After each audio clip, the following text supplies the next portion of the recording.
Hello, my name is Kester, and today I will be talking about the topics that I have learned in this unit.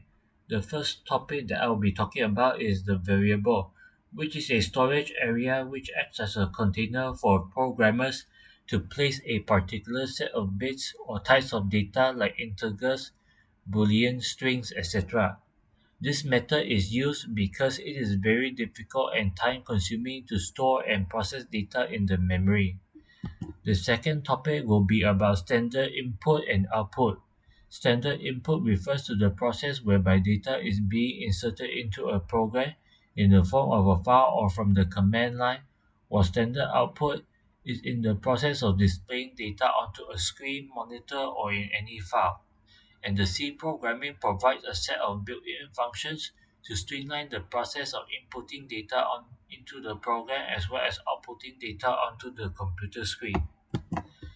The third topic is about selection, which consists of the if statement, which refers to one or more statements in a function that will be executed depending on whether or not the Boolean condition of the if statement is true or false, as well as the if-else statement, which is used to offer an optional else statement when the if statement turns out to be false, and finally the switch case statement, which is a multi-way branching statement that offers multi-way choices that tests a single variable against multiple values to find a match to execute a specific code.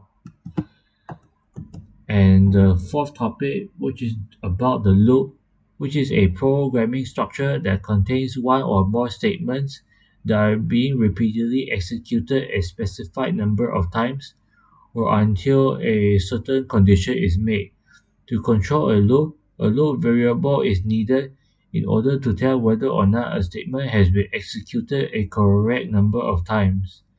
There are two types of loops called pretest loop, which consists of while loop, which works by checking if the condition is true or not. If true, then the code will be executed, but if it is false, then the condition will be ignored and will immediately move on to the next condition, and the for loop, which works by executing the increment statement first. If the condition is false, then it does not loop and jumps back up to the increment statement, and then the condition will be evaluated again.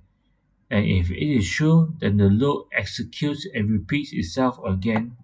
And the post-test loops, which consists of the do-while loop that will execute the code as long as the expression remains true. But if the condition is false, then the looping will stop and the first statement after the while loop will be executed. Nested loop is also a type of loop that is used to enclose a particular code inside another similar code.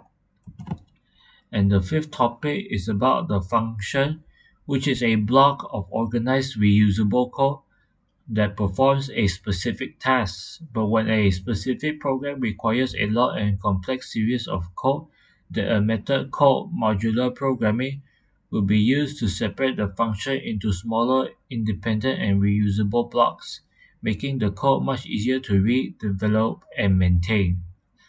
Function can be used to make arguments by declaring variables, which are also known as the parameters of the function that accept the values of the arguments.